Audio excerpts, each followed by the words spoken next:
A paz do Senhor, meus irmãos, nós vamos, nesta manhã, estudar a lição de número 8, Ética Cristã e Sexualidade. Então, quero estender aqui a paz do Senhor Jesus a todos os ouvintes, sejam eles professores, alunos e tantos quantos estiverem em sintonia com esta videoaula.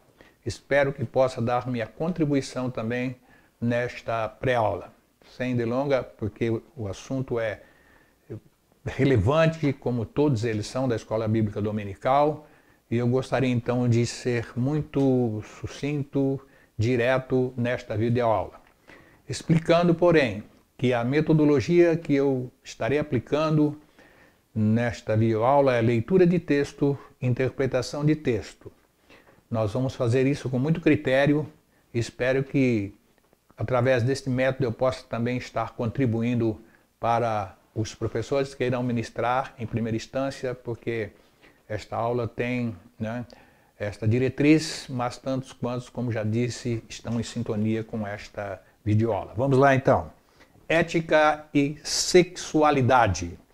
O texto áureo da lição. Venerado seja entre todos o matrimônio e o leito sem mácula. Porém, aos que se dão à prostituição, eu grifei, e aos adúlteros, eu grifei prostituição, e aos adultos, Deus os julgará. Então nós temos aqui um juiz, que é Deus, sobre essa questão e tantos outros que também nós sabemos. Verdade prática. A sexualidade é uma dádiva divina que deve ser usufruída dentro dos parâmetros instituídos pelo Criador. Não vou comentar agora, estarei comentando mais à frente. Leitura bíblica em classe.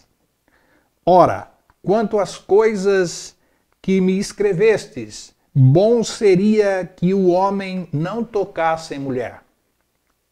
É Paulo escrevendo. Mas por causa da prostituição, cada um tenha a sua própria mulher e cada um tenha o seu próprio marido. O marido pague à mulher a devida benevolência e da mesma sorte a mulher ao marido. Uma troca mútua aqui. A mulher não tem poder sobre o seu corpo, mas tem-no o marido. E também, da mesma maneira, o marido não tem poder sobre o seu próprio corpo, mas tem-no a mulher. Não vos defraudeis um ao outro, sendo por consentimento mútuo por algum tempo, para vos aplicardes à oração. É separar a questão da materialidade e a espiritualidade. Aqui. Então, há momentos que nós temos que nos dedicar às questões espirituais. Sempre as espirituais têm que prevalecer, têm que estar na nossa vida como um todo. Mas há momentos também que aparecem também os prazeres da carne, que não são pecados, como vamos ver nesta lição. Não tem nenhum pecado dentro da licitude, das leis de Deus. Não tem nenhum problema. Vamos ver aqui. Para vos aplicardes à oração, e depois ajuntai-vos outra vez, para que Satanás vos não tente pela vossa incontinência. Digo, porém, isso, como que por permissão e não por mandamento. Palavras de Paulo. Toda a Escritura é divinamente inspirada. Obviamente que todo o texto é inspirado. Nós não estamos descaracterizando isso aqui. Paulo fala em relação aos mandamentos, por mandamento, como se ele estivesse elaborando um mandamento, porque a Bíblia já é inspirada. O mandamento existe, Então ele já está aqui só dando orientações, dando aqui as suas orientações novamente. Pois bem, digo, porém, isso como por permissão e não por mandamento, porque quereria que todos os homens fossem como eu mesmo, mas cada um tem de Deus o seu próprio dom, e de uma maneira e de outra. Digo, porém, aos solteiros e às viúvas que lhes é bom se ficarem como eu. Mas se não podem conter-se, casem-se. Porque é melhor casar do que abrasar-se, né? Contextualizando isso, a gente sabe o que acontece, né? Nessas questões de relacionamentos, seja de namoro, noivado, casamento, enfim, né? Até que ponto isso pode trazer um benefício, um prejuízo, vamos falar assim, né? Na questão do abrasamento, se esta é a palavra que podemos afirmar. Pois bem, todavia, aos casados mando mas o Senhor, todavia, aos casados mando não eu, mas o Senhor, que a mulher não se aparte do marido. Olha, irmãos, esse assunto que nós vamos tratar vai falar dessa questão da separação também, né? E eu quero ser bem sincero aos irmãos aqui. Eu vou estar em ipsilitris, que é aqui o texto. Vou falar o que está no texto e explicar para os irmãos, para todos, né, os que estão assistindo essa videoaula.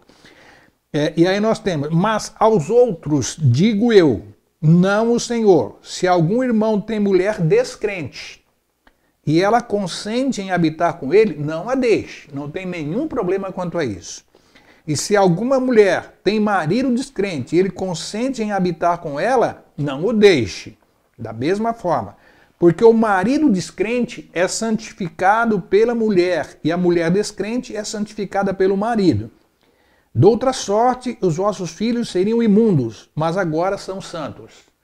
Na questão de relacionamento e santificação aqui, o texto, né, a explicação que se dá é que esse marido, não sendo crente, vai receber benesses na sua família em função, né, de como vive um cristão autêntico dentro do lar, no caso a mulher, e vice-versa da mesma forma. E ele vai então ter essas benesses de ter casado com uma mulher crente, temente a Deus, né, que vai orientar os seus filhos, e aí isso é a recíproca, né, desse relacionamento das quais Paulo está apontando aqui. Pois bem, mas se o descrente se apartar, aparte-se, porque neste caso o irmão ou irmã não está sujeito à servidão, mas Deus chamou-nos para a paz. Os conflitos que existem nas relações conjugais, o aconselhamento que se dá é esse, não tem nenhuma necessidade de conflitar, como diz, mas se o crente se apartar, se o descrente se apartar, melhor dizendo, apartar-se, porque neste caso o irmão ou irmã não está sujeito à servidão, né? Não está sujeito à servidão, mas Deus chamou-nos para a paz, viver em paz. É o que às vezes não acontece no mundo dos relacionamentos conjugais, como estamos vivendo nos dias odiernos, e quero crer nesta época também era da mesma forma. Nós vamos mais para frente aqui. Porque, de onde sabes, ó mulher, se salvarás teu marido? Porque a salvação é individual. Depende única e exclusivamente da pessoa em si aceitar o plano e projeto de Deus através da evangelização, obviamente. Ou, de onde sabes, ó marido, se salvarás tua mulher? Não sabemos, né? E ninguém sabe, na verdade.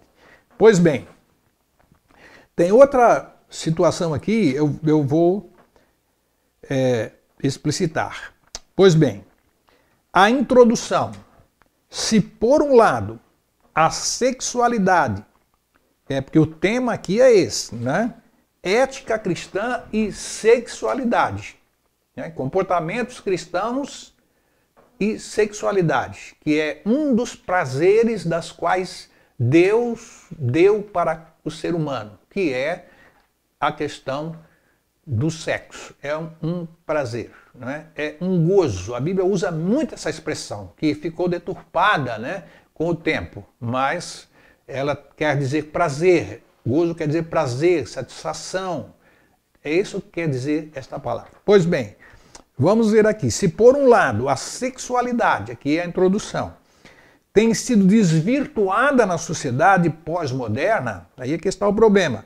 Por outro lado, alguns cristãos consistem em tratar o assunto como tabu. Então aqui vamos desmistificar aqui esta questão, esta ideia aqui, né? O tabu. aquelas proibições radicais, sem se explicar nada, sem orientar nada. Isso aconteceu por muito tempo e ainda acontece nos dias de hoje, em função, eu tenho que ser sincero nessa questão aqui, em função de uma desfaçatez ou de uma ignorância, até por que não dizer, do assunto proposto. Então vamos desmistificar tabu. O que significa um tabu? É aqui, ó. Significa, o que é proibido. Um tabu, significa o quê? O que é proibido. Proibir por proibir. Então, um tabu é isso, tá? Pois bem, embora o tema possa trazer desconforto para alguns, porque tem algumas pessoas que acham assim que falar sobre sexualidade, vou usar um termo bem vulgar aqui, é o fim do mundo. Não é, não. É uma necessidade premente, sempre foi. Por quê? Porque foi Deus que criou. E nós vamos falar sobre este relacionamento entre a questão da sexualidade e Deus. Vamos falar. Pois bem, aqui, ó. Embora o tema possa trazer desconforto para alguns, a sexualidade humana não pode ser subestimada. Por isso, estudaremos o conceito da sexualidade. Olha aqui como o autor já divide aqui na introdução. Como eu amo esses textos assim tão bem didático e pedagógico. Eu gosto muito, porque aqui ele já faz a divisão. Olha o que ele fala aqui, ó.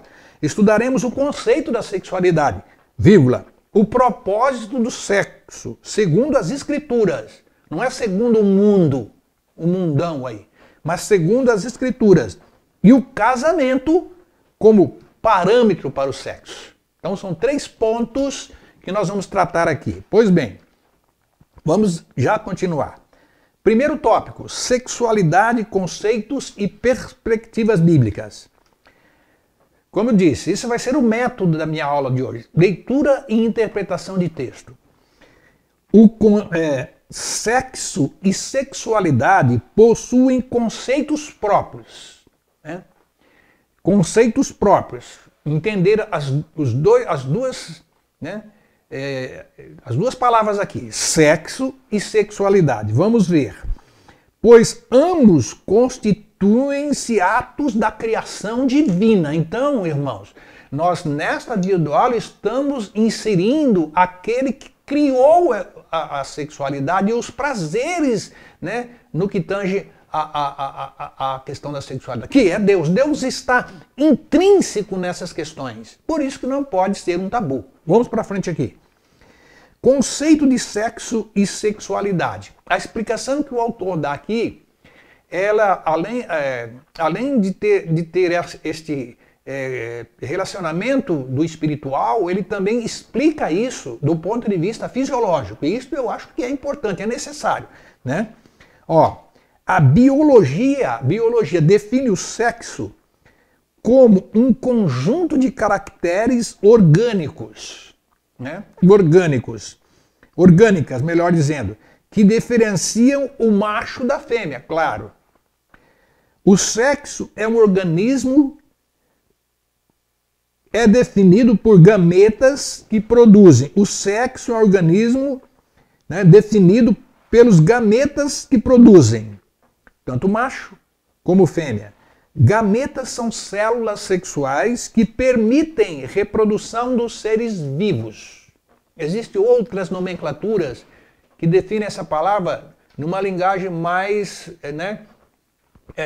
diferente, vamos falar assim. Mas nós não vamos entrar nessas questões também tão triviais. Pois bem, então, o sexo masculino produz gametas conhecido como espermatozoide. E o sexo feminino produz gametas chamados óvulos. A expressão sexo ainda pode ser usada como referência aos órgãos sexuais ou à prática de atividades sexuais.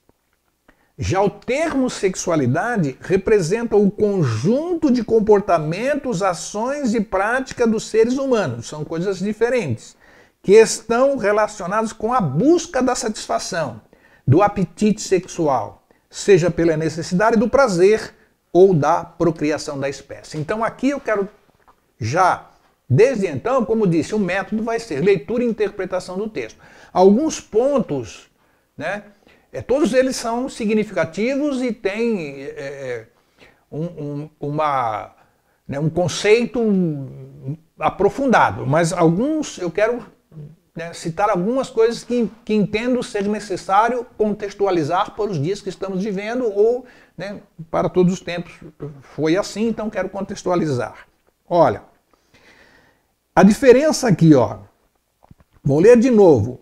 O termo sexualidade representa um conjunto de comportamento, ações e práticas dos seres humanos relacionado à busca de satisfação e apetite sexual, seja pela necessidade do prazer ou procriação da espécie. Então tem duas coisinhas aqui que eu grifei aqui. Busca da satisfação de apetite sexual, seja pela necessidade do prazer ou da procriação da espécie. Então, quando eu contextualizo este assunto, esta ideia aqui, a conclusão que eu chego, e quero crer, não só eu, mas todos os que estamos analisando essas questões aqui, que o tema nos propõe, que é a ética cristã e a sexualidade, dizer que hoje, nos dias odiernos, a busca para a procriação da espécie não está em primeiro plano. Não está em primeiro plano. E eu não vou aqui polemizar sobre essa questão, porque ela é muito ampla, para se discutir este assunto aqui. Mas sabe-se hoje que as famílias, principalmente os casamentos atuais, não têm esta intenção. Hoje os casais, na maioria deles, o que tem muito,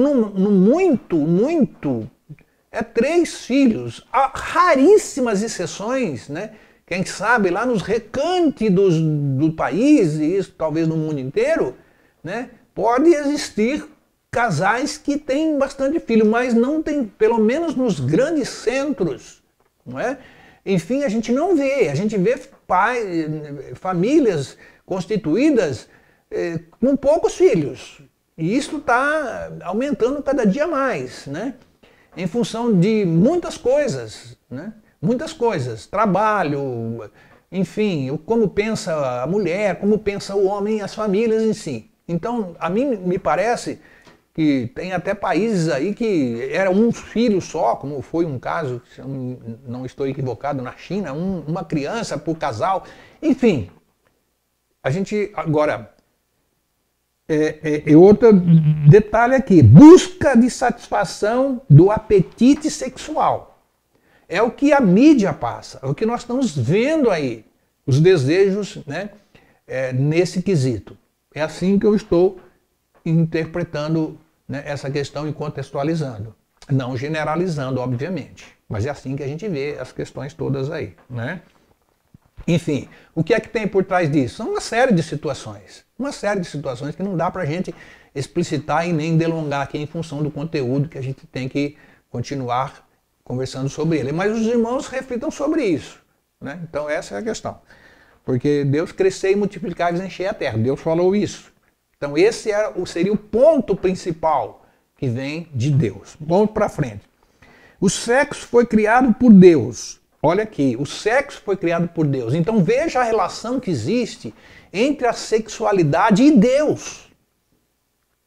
Estou batendo nessa tecla, dessa relação aí, não dá para separar, não dá para ignorar, não dá para não entender, não dá para entrar de cabeça, vamos usar esse termo aqui, nessas questões familiares, não dá. Então veja, o sexo foi criado por Deus. No ato da criação, Deus fez o homem e a mulher sexualmente diferentes, macho e fêmea. Deus os criou ou formou. Gênesis 1:27. Porque Os elementos que compõem os seres humanos são atos da criatura de Deus. Tudo bem que, né, foi Deus do pó da terra, mas o pó da terra também foi criado por Deus, enfim. Portanto, o sexo faz parte da constituição anatômica e fisiológica dos seres humanos. A fisiologia dos seres humanos, homens e mulheres, por exemplo, possuem órgãos sexuais distintos, sendo criação divina. O sexo não pode ser tratado como algo imoral. O sexo não é imoral. O sexo não é imoral, desde que seja realizado dentro dos parâmetros, né, bíblicos. Porque quando falamos parâmetros bíblicos, estamos associando ao quê? A Bíblia. Mas a Bíblia, ela não é inerrante, ela não é autoritativa, ela não é inspirada, ela é inspirada. E Deus também está nesse negócio, por Deus. Toda a escritura é divinamente inspirada, ou toda a escritura é inspirada divinamente. Então, tanto faz a colocação, tanto faz. Então, toda a escritura divinamente inspirada, ela é inspirada por Deus. Só estou falando esse trechinho aqui. Inspirada por Deus. Então, é Deus que está nesse negócio. Existe uma relação muito profunda nesses aspectos. Não podemos só pensar. Então, o sexo não é maligno. Não foi criado pelo Satanás. O problema não está aí. O problema está na prática dele. Como se pratica isso? Por isso que a família, ela tem também uma relação muito forte nessas questões. Vamos para frente. Então nós temos aqui, ó, sendo criação divina, o sexo não pode ser tratado como imoral. Não pode. Por isso que tem esses mitos aí, né? As famílias, os pais de famílias lá no nosso passado não se preocupavam na questão da educação sobre essas questões. Mas isso não pode acontecer no tempo que estamos vivendo, porque o que não falta é informação. Se a gente não fizer isso dentro de casa, quem vai fazer é a mídia. Quem vai fazer é a educação. E aí nós não temos como, né, nós não temos como evitar isso. Então é melhor que a gente instrua em casa, para não ter informações lá fora deturpadas. Então vamos lá. Aqui, ó. Vou ler porque tem mais uma palavrinha aqui que eu não citei, ó. Sendo criação divina, o sexo não pode ser tratado como imoral ou indecente, mas não é mesmo. As Escrituras ensinam que ao término da criação, viu Deus tudo quanto tinha feito, e eis que era muito bom. Gênesis capítulo 1, versículo 31. Desse modo, o sexo não deve ser visto como algo pecaminoso, sujo ou proibido. Tudo que Deus fez é bom. Olha como o autor coloca sujo. Ele está vendo, irmão? Ele vai, entendeu? Lá no... Entendeu? Vamos, se a gente fosse entrar nesse assunto aqui, nas questões inadequadas sobre essa questão da sexualidade, pensa bem essa palavra aí, sujo. Ela leva a muitos pensamentos sobre isso, né? No ato praticado. Só por Deus, irmão, eu falo aqui assim, nesse tom aqui, que os irmãos podem até rir aí, não sei, mas é muito profundo isso. O pecado não está no sexo, mas na perversão de seu propósito. Eis a questão. Como ele é praticado, né? Como é isso nós vamos ver mais à frente aqui então. Ó, aí nós vamos ver a questão da satisfação e do apetite, como lemos aqui atrás. Dá para associar essas ideias. O pecado não está no sexo, mas na perversão de seu propósito, né? Ou, quem sabe, do seu apetite, né? Do seu apetite. A pessoa não se satisfaz em conviver, né? Naquela questão de respeito mútuo entre casal, e aí a coisa, né, no linguajar bem vulgar, degringolou, como se costuma dizer aí, né? É complicado, irmãos. Não pode, Deus não aceita essas coisas, né? Enfim, agora aqui, ó, nós temos a sexualidade e a criação divina. Ao criar o homem e a mulher, Deus também criou a sexualidade, né? Os atos praticados. E Deus os abençoou e Deus lhes disse: frutificai, multiplicai-vos e enchei a terra. Né? Assim como isso ele fez para muitas outras coisas também, né? A procriação dos animais, a procriação das sementes, a procriação da vegetação, e tudo procria na terra, né? Com exceção de algumas outras coisas, obviamente, né? Mas aquilo que tem vida vai procriar, sem nenhuma dúvida. Então, Gênesis, o relacionamento sexual é uma dádiva divina, é Deus que deu, concedida ao primeiro casal, bem como gerações futuras. Deixará o varão seu pai e sua mãe e apegar-se-á a sua mulher, e serão ambos numa só carne. É aí que está, né, a relação, é uma só carne. Não sei se essa analogia dá para entender, o 3 em 1, Deus Pai, Filho e Espírito Santo. Tudo bem que aí é uma questão da Trindade, mas aqui quase que acaba sendo não uma Trindade do ponto de vista de divindade, mas uma Trindade do ponto de vista de relacionamento, entendeu? De casais. Somos um só. Não somos mais, entendeu? Dois. É um. Né? Serão dois numa só carne. Ó. Deixará o varão seu pai e sua mãe apegar-se e serão ambos uma só carne. O que ela pensa, eu penso. O que eu penso, ela pensa. Como ela age, eu vou agir. Como eu vou agir, ela age. Enfim, sei que isso não é assim, quando nós analisamos isso do campo afetivo, né, em função também das nossos temperamentos, e cada um tem o seu, e também da forma como somos criados em função das influências dos nossos pais, mas também a exterioridade de influência, que é o mundo social e tudo mais. Tudo bem que tem tudo isso, a gente traz isso para o relacionamento, mas isso tem que ser tanto o homem como a mulher, mas os ajustes têm que ser feitos no decorrer dos anos que se passam. Senão é o que a gente vê hoje, conflitos, brigas, né, e delegacia da mulher, e que mais, enfim, né, muito mais agressão partindo por parte do sexo masculino, né, em detrimento da sua companheira, uma coisa terrível que a gente vê. Deus não está nesse negócio aí, mas o cristão convertido, né, tanto ele como a sua companheira, tudo, não vai agir desta forma tão grotesca, vamos dizer assim. Pois bem, por quê? Porque Deus está aí. Deus está entronizado nisso tudo. Então, aqui, ó, vamos continuar. Sempre, Deus sempre fez parte da criação original de Deus. O homem sempre fez parte, mulher sempre fez parte da criação original de Deus. A união sexual entre o homem e sua mulher, formando assim ambos numa só carne. O livro poético de Cantares exalta a sexualidade e o amor. Vamos ler. Olha aqui, nós estamos falando, né? Ó, vamos ler aqui. Cantares. Vamos ler Cantares aqui. Como está no texto, né? Cantares. A palavra de Deus, ela é muito rica neste quesito que existe. Vamos ver aqui, né?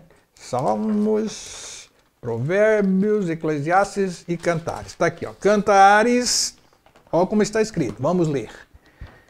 Cantares, capítulo 4, versículo 10 a 12.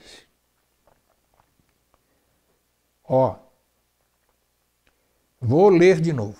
Eu sou repetitivo, viu, irmãos, nessas questões. Acho que isso é importante também, porque vai, né, ficando, né, mais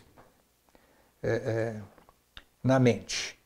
Ó, o livro poético de Cantares é inspirado por Deus também. É Deus falando pela sua palavra. Exalta a sexualidade. Também, né, ó, exalta a sexualidade e o amor. Não só a sexualidade, e o amor. Não é? Olha aqui. E o amor entre marido e a sua esposa. Cantares 4, 10 a 12. Olha como está escrito. Jardim fechado és tu, irmã minha, esposa minha, manancial fechado, fonte selada. A interpretação que se dá aqui, segundo, né, a teologia, a interpretação bíblica do texto, é uma declaração de quem está se referindo, né? Jardim fechado és tu. Olha, irmã minha, esposa minha, manancial fechado, fonte selada. Está falando da virgindade aqui, segundo a teologia, a interpretação de alguns teólogos. Os teus renovos são um pomar de romãs, com frutos excelentes, o cipreste e o nardo. Versículo de número 12. É 10 a 12, eu pulei aqui, vamos voltar. 10 a 12.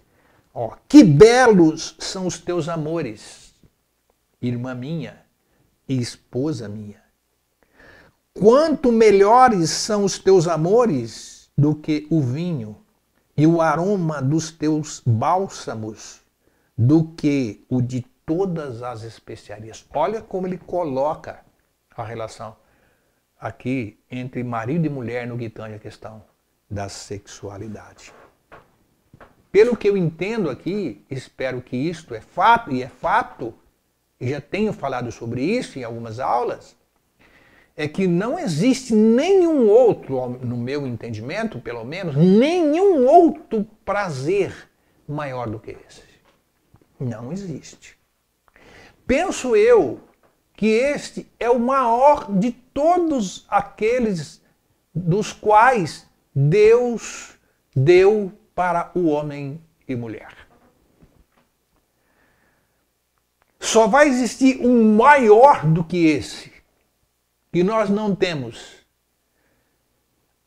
por enquanto, a mínima condições de dizer, porque nós não estamos sentindo ele, que é o gozo eterno. O gozo eterno no céu. Porque lá não se casa e nem se dão em casamento. Mas tem lá, a Bíblia fala sobre um gozo, um corpo incorruptível. Ali a gente não tem como dimensionar, né, esse gozo celestial, não tem. Mas este, com toda certeza, eu afirmo isso, vai ser o maior de todos eles, né, uma vez conquistados. E eu não quero abrir mão disso. Não que eu sou cristão por causa disso, porque é amar a Deus e a sua vinda, né? Jesus e a sua vinda. Então, ter Deus em primeiro lugar como amor supremo. Mas no que tange aquilo que Ele deu para nós, então será o maior. Mas enquanto isso não acontece, quero crer que o maior de todos eles ainda é aquele que Deus deu, que é o prazer sexual. Por isso que existe... Aquilo que nós lemos aqui passa a ser um apetite até sexual. Não estou falando aquele que é maníaco, não é isso não. Eu estou falando dentro da licitude, dentro da moralidade, dentro do casamento, dentro das relações com Deus sobre o pensar essas questões. Porque tem alguns que são doentes, aí é outra coisa, né? Que praticam coisas... que nós vamos ler um pouquinho mais para frente sobre essas questões. Não é isso que eu estou falando. Eu estou falando dentro de um parâmetro normal, legal, né? Legítimo. Então aí você pode colocar Deus no negócio. Fora isso, não. Em nenhuma hipótese. Vamos aqui. Ó. Quanto melhores são os teus amores do que o vinho, e o aroma dos teus bálsamos do que o de todas as especiarias. Acima de tudo, favos de mel manam dos teus lábios, minha esposa. Mel e leite estão debaixo da tua língua, e o cheiro das tuas vestes é como o cheiro do Líbano. Jardim fechado és tu. Entendeu? É um jardim fechado. Isso fala de relação também, entre o casal. Um jardim fechado. Ninguém entra ali naquela intimidade. Seja ela no plano afetivo ou da materialidade no que tange a questão da sexualidade. Então veja bem, ó. Fechado és tu, minha esposa. Esposa minha, manancial fechado, fonte selada. Que coisa linda, irmãos. Para pensar sobre isso, no que tange a questão dos relacionamentos, incluindo Deus nesse quesito aí. É muito profundo para todos nós, mas assim tem que ser. Vamos para frente. Aqui, ó. Portanto, olha lá, olha bem, quero inculcar isso mesmo. Portanto, não é correto demonizar o desejo e a satisfação sexual. Não é? Assim como o sexo, a sexualidade não é má e nem pecaminosa. O pecado está na depravação sexual que contraria os princípios estabelecidos nas Escrituras Sagradas. Então, essa questão de demonizar tudo, eu tenho pensado um pouco sobre isso. Precisamos ter muito cuidado aí, irmãos. Muito cuidado aí. Porque precisa discernir isso bem, distinguir isso bem. O que são prazeres carnais, né? E onde estão as influências deste mundo da espiritualidade no que tange o que vem de Deus e o que não vem. Precisamos pensar muito nisso, irmão, para a gente não ficar demonizando tudo. Precisamos pensar nisso, né? Enfim, mas tem gente aí que tudo é demônio, né? Não analisa bem, tudo bem. A queda do homem foi influenciada por uma ação satânica, foi. Mas quem pecou? Este ou seus pais, para que nascessem cegos. Então, entendeu? É complicado, senão todo mundo é tudo, com exceção aos que são cristãos salvos e convertidos na pessoa de Jesus, que estão isentos dessas questões. Então o resto, tudo bem, que a Bíblia diz, né, o mundo jaz o mundo jaz no pecado, está em Satanás, jaz no maligno. Mas precisamos pensar bem como interpretar essas questões todas. Senão a gente fica demonizando tudo. E nem tudo é demônio. Imagina que você sai para a rua aí, né, irmão? Sai para lá, demônio, expulsando demônio de todo mundo. É complicado essas questões. Não, precisamos pensar. Não estou afirmando nem A, nem B, nem C. Mas vamos refletir sobre isso. Alunos, professores, pensem nisso. E aqui está o sexo também. Né? Precisamos pensar nessas questões todas aí. Bom, então, posto isso, vamos para o propósito do sexo segundo as Escrituras. Então aqui, nós vimos aí, né, já no que o autor pede aqui, essa questão do conceito da sexualidade segundo uma concepção bíblica. É o que eu acabei de explicitar aqui. Tá? Vamos discutir agora os propósitos. Os propósitos do sexo segundo as Escrituras Sagradas. Vamos ver isso. Multiplicação da espécie humana. Então, este foi o primeiro propósito. Crescei, multiplicai-vos e enchei a terra. Né? Ó, multiplicação da espécie humana. A finalidade primordial do ato sexual refere-se à procriação. Deus abençoou o primeiro casal e disse-lhes: frutificai, multiplicai-vos e enchei a terra. Gênesis 1 e 28. Tal como o Criador ordenara, a procriação dos animais, Gênesis 21 e 2, também ordenou na reprodução do gênero humano e assim, né, por diante, como eu disse, né, tem vida, vai procriar. Neste ato, Deus concedeu ao ser humano os meios para se multiplicar, assegurando-lhes dádiva de fertilidade. Pois bem, aí nós temos, depois da queda do homem, a consequente corrupção geral, o Altíssimo enviou o dilúvio no juízo, tá?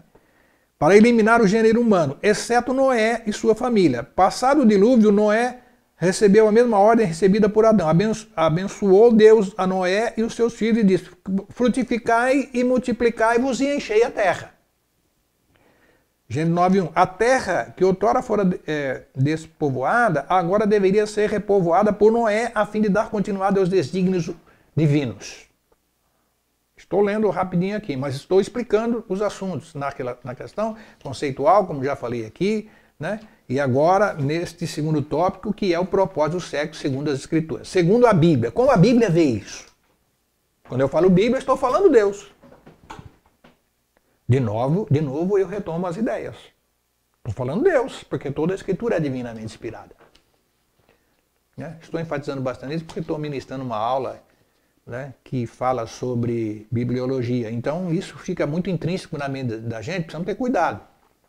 Cuidado, porque toda a Escritura é divinamente, então inspirada. Quando eu falo segundo a Bíblia, eu falo segundo Deus. Ou cremos que a Bíblia é inspirada ou não. Então vejam bem aqui, satisfação e prazer conjugal. Por muito tempo ensinou-se que a procriação era o único propósito da relação sexual. Olha o que tem aqui de pensamento sobre isso. Concílio de Trento, 1545-1566, disciplinou a prática sexual como fins exclusivos de reprodução. Fins exclusivos de reprodução. E proibiu o sexo aos domingos, nos dias santos, no jejum quaresmal. Olha bem. Não obstante, a Bíblia também se refere ao sexo como algo prazeroso e satisfatório entre marido e mulher. Então, a questão da procriação, mesmo estando, né, em primeiro, né, aqui como uma finalidade primordial do ato sexual, refere-se à procriação, vamos pensar que, né, essa questão do prazer também, satisfação de prazer sexual, conjugal, melhor dizendo, por muito tempo ensinou-se a procriação é o único propósito da relação, o único. E aqui nós citamos algumas ideias aqui, algumas ideologias aqui sobre essa questão no Concílio de Trento. Mas, aqui vamos à frente, que não obstante a Bíblia também se refere ao sexo como algo prazeroso e satisfatório entre marido e sua esposa. Tem esse lado aí também. Olha o que está escrito aqui, Provérbios 5, 18 e 19. Vamos fundamentar essas ideias. Olha como está escrito aqui, Provérbios, na Bíblia. Provérbios, capítulo 5, 18 e 19. Está escrito assim, A gente precisa fundamentar as ideias. Provérbios 5, 18 e 19. Está escrito assim, seja bendito o teu manancial e alegra-te com a mulher da tua mocidade. Como serva amorosa e gazela graciosa, sacia-te entre os teus seios em todo o tempo, e pelo seu amor ser atraído perpetuamente. Ai, meu Deus. Então, tudo bem, a procriação, mas Deus também está nesse negócio da questão do prazer sexual. Não tenha nenhuma dúvida disso, porque a palavra de Deus fundamenta essa ideia. E é Deus falando aqui. Ou cremos, ou não cremos. Eu, Walter Caldas, creio, porque a palavra de Deus é lâmpada para os nossos pés, luz para os nossos caminhos. Não estou fazendo apologia em nenhuma questão aqui. Estou analisando e tentando também tirar isso que é um tabu. Então, coloca Deus nesse negócio que dá tudo certo. Aqui, goza a vida com a mulher que amas. E depois tem outros textos aqui também, que nós, Eclesiastes 9:9, que é o mesmo assunto. Assim, na união conjugal, como também ensina o Novo Testamento, o homem e a mulher devem buscar satisfação sexual.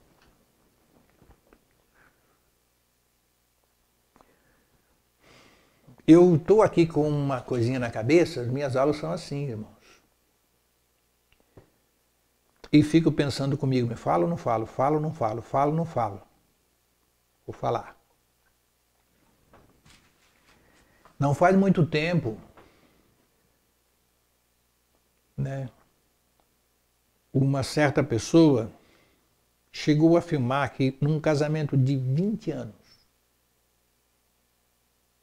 nunca teve um prazer no relacionamento, nunca.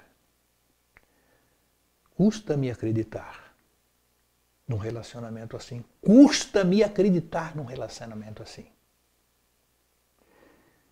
Mas é uma afirmação de uma pessoa no relacionamento. Aí Deus está fora. Deus está fora, porque serão dois numa só carne. A relação tem que existir aí uma situação de que ambos sejam beneficiados. Ambos sejam beneficiados. Isso depende de como o casal se relaciona. Então, eu não sou especialista nessas questões. Mas creio que muitos casamentos são destruídos também por essas questões, por esse tipo de procedimento aí. Né? Tipo de procedimento. Além de tantos outros problemas que afligem o relacionamento. Então, prestamos atenção nisso, Deus está fora. Porque Deus criou o prazer para ambos. Tanto macho como fêmea. Marido e mulher. E aí está o detalhe. Né? E tanto o homem, né? O homem, por isso que a Bíblia, quando eu falo o marido não tem direito sobre o seu corpo, vou usar essa expressão aqui, né? Assim numa linguagem para a gente entender, contextualizando, o marido não tem poder no seu corpo sobre essas questões e a mulher também não tem poder no seu corpo sobre isso, porque é feito um para o outro para um, se isso pode ser aceito. Então, não tem como. É aquela palavrinha que a gente se ambos tem que ser bom para ambas as partes, sabe? Uma linguagem aí, né, que a gente tem de mídia aí. Mas não tem nenhum problema falar isso, ambos as partes. Não pode ser unilateral. O uso correto do corpo, correto uso. No ato sexual ocorre a fusão dos corpos. Assim não são mais, né, uma só carne. Nem vou mais ler aqui, porque o que eu acabei de falar aqui está circunscrito no texto que eu estaria lendo aqui. Então, eu vou mais para frente aqui agora então. Então agora nós já falamos sobre a questão o conceito e os propósitos da sexualidade segundo a concepção bíblica. E os propósitos segundo o sexo e as escrituras. Agora nós vamos conscientizar a respeito do casamento como limite ético para o sexo. Agora entra o casamento. Vamos lá. Que é aí o tópico 2. Propósito do sexo. Multiplicação da espécie humana. A finalidade primordial do ato sexual é a procriação. Aqui nós já entramos aqui nesse assunto. Então eu quero reconsiderar aqui. É o tópico 3. Então nós estudamos o tópico 1, estudamos o tópico 2 e agora vamos para o tópico 3, que vai falar sobre o casamento como limite ético para o sexo. Agora entra a questão do casamento, que é outro, desculpe a expressão, irmãos, aqui, eu uso essas expressões aí porque é bem isso, é um nó. Não deveria, mas tem sido um nó a desatar, que até hoje vou usar agora essa expressão aqui. A instituição não conseguiu desatar esse nó por muitas questões, né? Muitas questões, não conseguiu desatar esse nó. E nós vamos hoje, então, colocar a Bíblia no negócio, né? Nas práticas, nas aceitações, nos adultérios, na prostituição, na separação. Então, hoje, eu quero definir isso com a Bíblia. O que a palavra de Deus fala, está falado. Então, aqui nós temos: o casamento é o legítimo limite ético. O casamento é o legítimo limite ético dos impulsos sexuais que podem satisfazer sem que se incorra em atos pecaminosos. Só o casamento. Nesse quesito aqui. Mais nada. Vamos para frente. Prevenção contra a fornicação. A fornicação está relacionada ao contato sexual entre pessoas solteiras ou não casadas. Então, vamos ver aqui. Para prevenir este pecado, que é o sexo fora do casamento, o apóstolo Paulo orienta os cristãos o apóstolo Paulo orienta os cristãos a se casarem por causa da prostituição ou fornicação. Não vou explicar aqui a definição dessas questões na prática. Cada um tenha a sua própria mulher e cada um tenha o seu próprio marido. Eu faço questão de ler todos os versículos citados para esta análise e depois encerrar a aula. 1 Coríntios 7, 2. Está escrito assim. Primeira carta que Paulo escreve aos Coríntios 7, 2. Ó como está escrito, irmãos. Vamos ler a palavra de Deus. Está escrito assim. 7, 2. Mas por causa da prostituição, cada um tenha a sua própria mulher e cada um tenha o seu próprio marido. É o que está aqui. Os ensinos de Paulo ratificam o propósito divino do casamento, ou seja, um homem para cada mulher. Serão 2 e não 3. Serão 2 e não 4. Serão 2 e não sei quantos mais. Numa só carne. 2 numa só carne. Não é para ser 3, nem 4, nem 5, nem 6 e seja lá o que for. É 2. E aí vem, ó, continuando aqui. Na palavra de Deus aqui. Por causa da... Voltando aqui então. Para prevenir este pecado, o apóstolo Paulo orienta os cristãos a se casarem. Por causa da prostituição ou fornicação, cada um tem a sua própria mulher e cada um tem o seu próprio marido.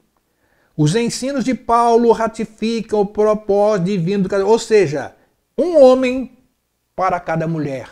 Uma mulher para cada homem. Gênesis 2 e 24. Esse princípio também foi defendido por Jesus. Então eu estou colocando Deus e Jesus aqui como Filho de Deus, como Deus que foi Deus encarnado. Eu não estou preocupado com convenções, com, sabe, o que foi analisado lá pelo Concílio de Trento. Não estou nem um pouquinho preocupado com isso. Estou preocupado com,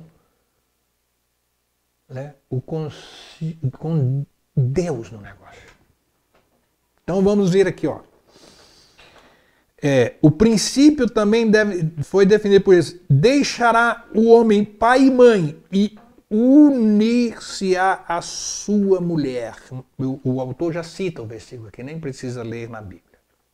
Mateus 19, 5. Deste modo, a legitimidade cristã para a satisfação dos apetites sexuais entre um homem e uma mulher restringe-se ao casamento monogâmico, heterossexual. Homem, mulher, macho, fêmea. Monogâmico. Um para o outro para um. Né? Ó, e aqui 1 de Coríntios 7:9. Nós já lemos aí, né? Já lemos. 1 de Coríntios 7:9. Está escrito desse jeito. Como diz, mas se não podem conter-se, casem-se, porque o melhor é casar do que abrasar-se. Aqueles tipos de namoro que nós já comentamos aqui. Pois bem, toda prática sexual realizada fora desses moldes, desse modelo, constitui-se em sexo ilícito. Tem uma lei que regulamenta isso. Não é lei dos homens, é lei de Deus que regulamenta isso. Então vamos lá. O casamento e o leito sem mácula. Olha bem, as Escrituras ensinam que o casamento é digno de honra. Né? Matrimônio. Vamos ler Hebreus 13:4. Eu vou encerrar esta aula dando fundamentação bíblica aqui. Hebreus 13:4. Como está escrito aqui? Hebreus 13:4. Está escrito assim, ó, na palavra. Vamos colocar aqui. Hebreus 13:4. Olha como está aqui. Venerado seja entre todos o matrimônio. E leito sem mácula. Olha, venerado seja entre todos o matrimônio. E o leito sem mácula. Porém, aos que se dão à prostituição e os adúlteros, olha a lei de Deus aí, ó.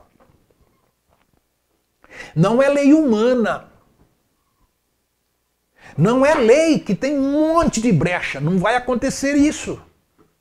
Não tem advogado para dar resoluções para esses problemas. Nem nada. Porque quem vai julgar ali não precisa de nenhuma instância de nada. Quem vai julgar ali é Deus, que não precisa de delação, não precisa nada. Quem vai julgar ali é Deus, porque Ele conhece o ser que Ele criou, ou formou, né, como alguns citam.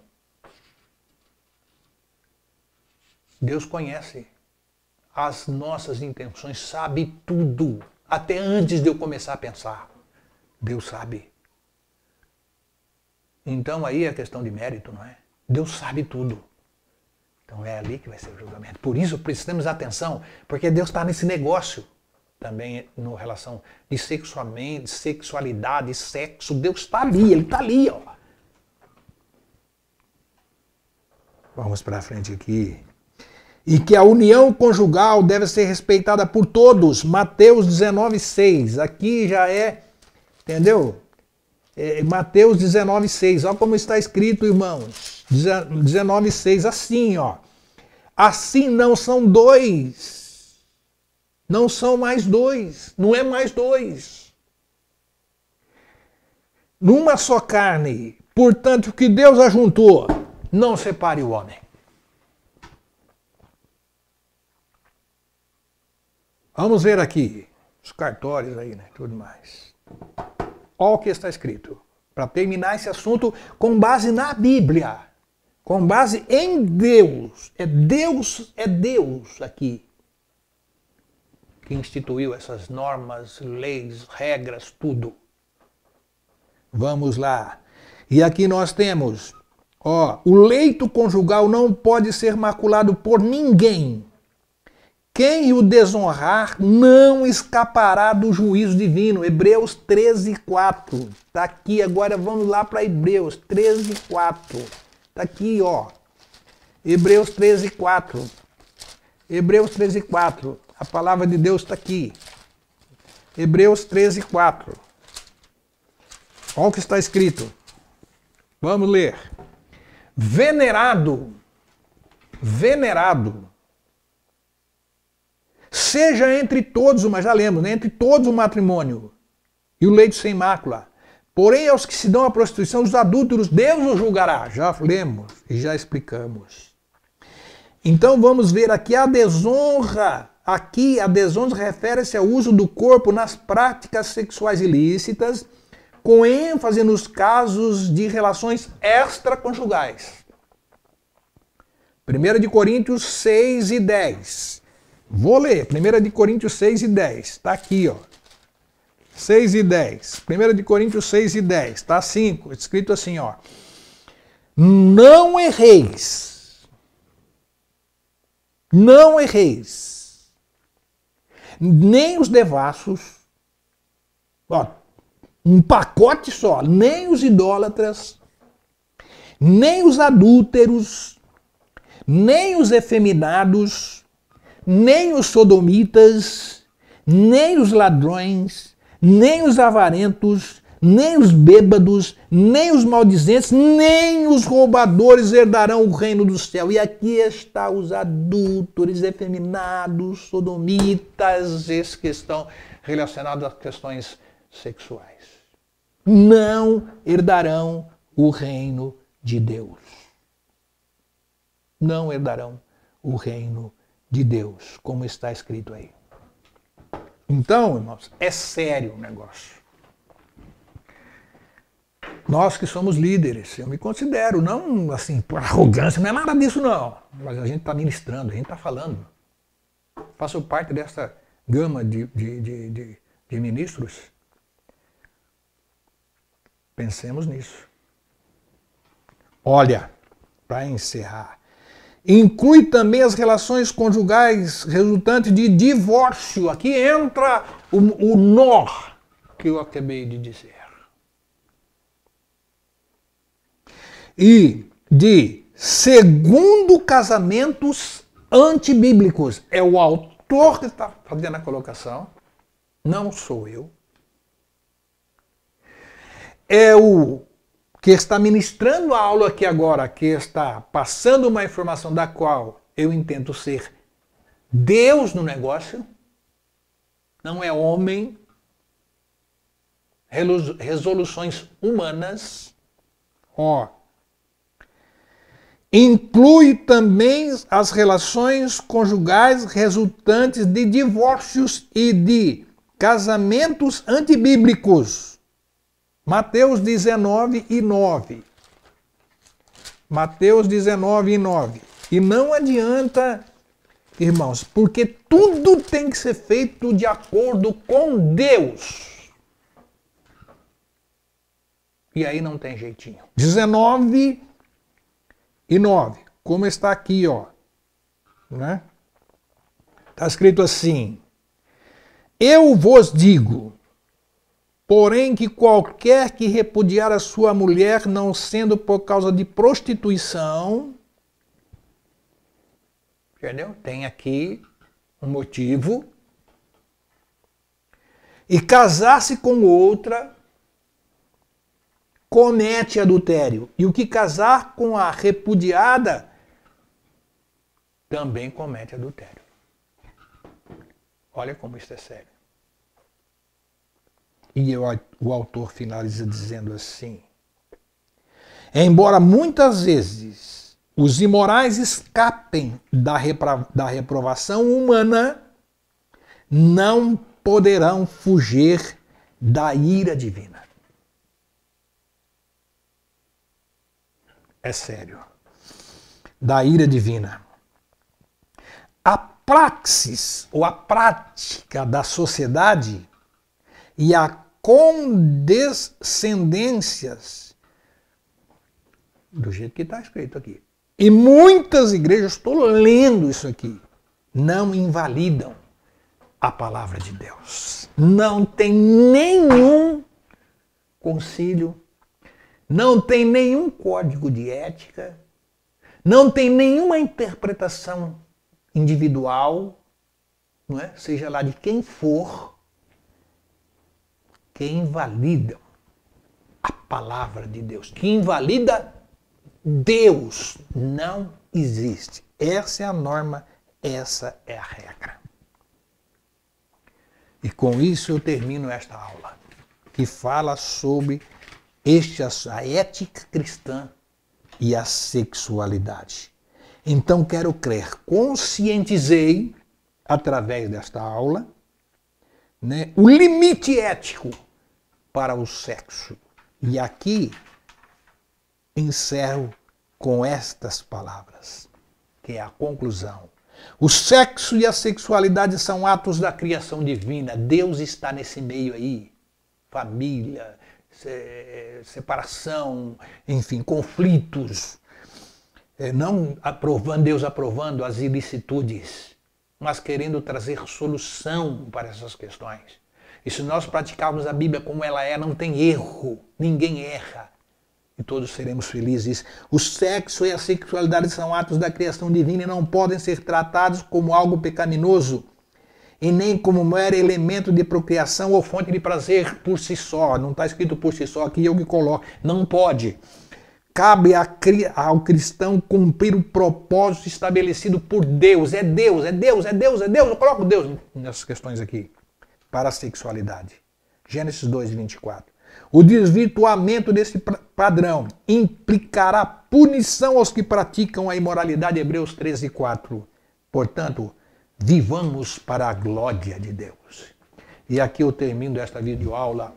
Espero, irmãos, que tenha dado uma contribuição. O que nós precisamos nesses dias odiernos é que tenhamos temor de Deus, que é o princípio da sabedoria, que nós vivamos para Deus, que Deus seja, irmãos, sobre as nossas vidas, prioridade em tudo o que fazemos. E assim eu termino. E quero, então, não aqui, irmãos, culpabilizar ninguém, nem julgar ninguém, nada.